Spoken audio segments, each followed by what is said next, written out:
ngiyanamukela ku-recap Alva Ting season 3 episode 3. So in this episode ubonga just received indaba zokuthi uNkanyezi akabi ready. uNkanyezi wamtshela ukuthi akabi ready ukuthi abe nabantwana because usanda kuthola promotion at work. And then on the other side uMpho uhlangane ne-ex yakhe from high school, and then kuTiki ubuyele kuMiki and ngapha usanda hele brain. Kodwa ngathi izinto ayihamba kahle lapha kuMiki ngoba yabo usanda lutaringana bakhe. And then Vuyani izinto ehamba kahle eklabhini but spend imali budlapha ngendlela ubheda ngathani ngayo. So that's what happened on episode 2. So siyaqhubeka manje. So ubonga uyahamba uya kubo, ufika ukhuluma noma wakhe umalume wakhe nobhuti wakhe, ubatshela ukuthi uNkanyezi uthengi akwazi ukumzalela ingane for now abame u5 years. So uma wakhe nomalume wakhe obviously surprise bamenza bathi hayibo kanjani lo makoti lo samthola ngenyongo bela sizalela ingane la kwaTemba akwazi usitshela ngama promotion. Athi umalume uyabona nje lezi zinto nje zomoted abantu abama independent yabona nje lana yena wazela ukuzoba umakoti ahlale phansi akwenzela abantwana hayi lento le. Athi uma ngabonga ayi yazi nje ngiyaqala nqa ukuvumelana nawe yabo lento esho iyona. So ubonga abathathe kathi bayana beGoli to have a family meeting. So they called ubhuti Kanyezi to join the meeting, and then mengena uthi nje sambonani Tembelicious. Mind you, unalida kafi ku meeting or late and everyone is there, yena akekho. And then menza nje le humor yakhe yena ubani kaNkanyezi unale crazy aura ngazi noma uyikhomede no what. Athi nje sanibonani Tembelicious yini lena esisibize yona lana esibizeleni sesibizwa ngoshova nje. Ayebo athi ayohlale phansi malume kodwa athi akekho kodwa umuntu osikakhuluma naye omdala nalo ukuthi sikhulume nalolo ingane encane le. Athi nje malume ukukhuluma into esizela la. So they explained about Nkanyezi ukuthi he doesn't want to have children as yet, but uyafuna ukuba nabantwana nobunga, but no now he must wait 10 years. You see 5 years I mean. And then athi hawu nasinikeza inkomo nasizanika umakoti. Okay, and then on that moment afika uNkanyezi ubonga again athi kudala sikulindele awungena. Athi uthi uyazama ukuchaza Nkanyezi athi awume lapho ibambe lapho. So what's he gonna do now? Ngikuphathele la abantu abalingana nawe hamba wakhuluma nabo lapha inside. And then angena uNkanyezi, and then on the meeting they stating ukuthi what is the reason of the meeting ubhuti kaNkanyezi. And ubhuti kaNkanyezi is like hawu nasinikeza inkomo sanika umakoti anishongo ukuthi ngalezi inkomo lesi sivula ibhusha and none anishongo ukuthi nithenga imagine ukukhanda abantwana kuthiwa phela thale izandla ekhanda abantu abadala kuthiwa nje wena akuyona indlela okhuluma ngayo le. Lo samthola ngenyongo uthi la azokwandisa umuzi wakaTemba. Wathi uma yethi ufuna ukulinda 5 years uzolinda lo 5 years. Abantu abadala. On the other side uMpho uziba ama-calls azithi uloke emfonela senda ama-message but he's not responding. Uyawaziba because ukhathele we. And then ugeli acasuke-ke lapho kaphuma nje athi akhandoris amshiye kanjalo. Athi uyamncenga geli because every time Mpho if enogeli uloku ethi Zithu this yabo keep frustration lo lengxabano yabo noZithu ukhiphela kuGeli, and uGeli has had enough aphume kanjalo kahambeke. And then on the next day afika uZithu angena necapha athi Mpho awazi ukuthi kuyanokho emzini yabantu yini ufunani.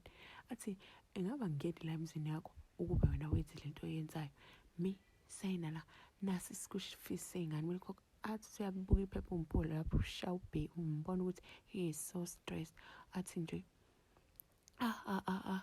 le school fees sikhuphuka njalo nje sikhuphuka kanjani school fees twice a year kanjani in this economy. Athi nje uthi yeke lokhu tefu this is the annual interest wena khokha school fees. Athi kube nginayo imali ngabe sengikhokhile Zithu kube nginayo imali ngabe sengikhokhile.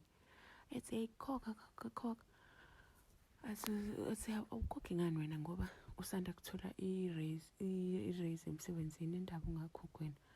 And then bavuma usithi athi nje awukukhumbulanga lokho. Khumbulanga leyo nto leyo ngesikhathi ungifebela.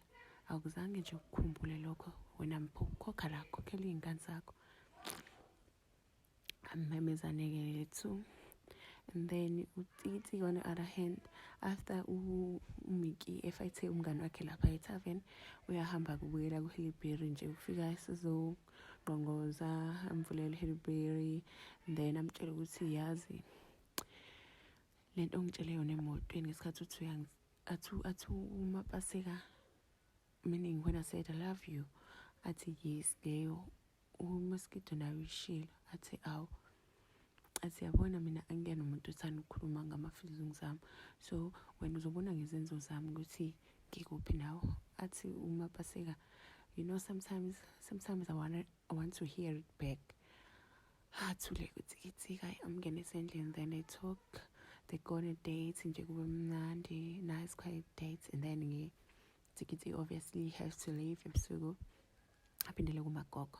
And then uMapaseka aphathekile kahle uthi how do you really have to leave? Athi yeah, kumele ngihambe umagogo yedwa. And then ahambe aphindele endlini kumbona ukuthi uMapaseka, she's not okay. Usathanda ukuspenda some more time with uTikitsiki. Yeah. And then ama-gents ahlangana eklabhini akhuluma ngamasoro zakhe. Ngapha uVuyani uyabaweta. Ubonga uzoshama isizwe akhe ale situation yengane. Nompho uyakhala la, ukhala ngezithu, uyabona nje kuningi. Aspende 40k. Befika endlini uBeth uyamthethisa ukuthi uspenda kanjani u-40k ngobusuku obuyi-1. Athi bengitutuza amajita, la amajita bengazizwa kahle, so yabona bekumele ngithenga ama-drinks, yabo ngikwazama ukuthi ngikwenze abe right, yabona nje 40k 40k we-club. Athi nje uBeth uyabona-ke nje uma uzoqhubeka uspende imali kanje, angeke nje mina ngiyimele lento le, kumele uspende imali wise Vuyani, awukwazi ukuvela uqhaphaza imali kanje. Athi awu ngizokhokha Beth le mali yakho, songazokukhalela u-40k. Sheqeka uBeth athi hayibo Vuyani, indlela okhuluma ngayo le. Hayi-ke kabonga kaTembe futhi ubonga athathe decision yokuthi udinga a break, atshele uNkanyezi lokho. Then uNkanyezi athi okay, ngizohamba, ngizokunikeza break. Then she leaves, abuyele kabhuti wakhe, asale kuTembe yedwa kule break yakhe ayifunayo. And then uletha amantombazane. Yazi uTembe every chance he gets uyacheat.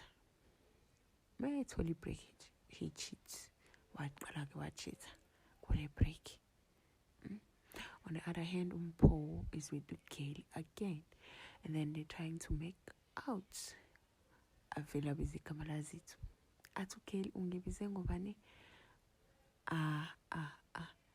Hayi uGail amsuse phezu kwakhe. Athi uyachaza, athi uyazi uzithu ukuthi, athi angiboni nje kulokho ngikhathele ulongizwa ngozithu wakho. Lapho babethe bathi bayazama phela to make out. And then alivukanga kuMpho, kwaba inkinga nalokho. Then bathi bayazama baqhubeka, nange sezombiza ngozithu. Dubu uGail waphuma wamshiya kanjalo. Athi nje ngeke ngimmele mina lento le frustration yakho nayo over your ex, le obsession onayo mina nje ngeke ngimmele. Wena njalo nje uzithu date. Yabona nje unginikeze nje ukuthula, yabona stuff. Trouble in paradise. Then kuTikitsiki, usayidla Tikitsiki, then uMapaseka is with ugogo noTikitsiki. And ugogo ngathi uyamuthanda uMapaseka. Athi nje yabona nje wena mfana wami, you are a lucky man to have this one. You are very, very lucky. Because umapaseke besasho ukuthi webuza ugogo ukuthi ufuna mphatheleni, uzomphekela and stuff like that. So yeah, that's basically what's happened on this whole episode. Mangizoyigoqa nje, and I hope you enjoyed my recap, and I hope you're gonna come back for more. Please stay tuned. I'm gonna post another episode 4. Please don't forget to subscribe, comment, like, and share. See you on the next one. Bye.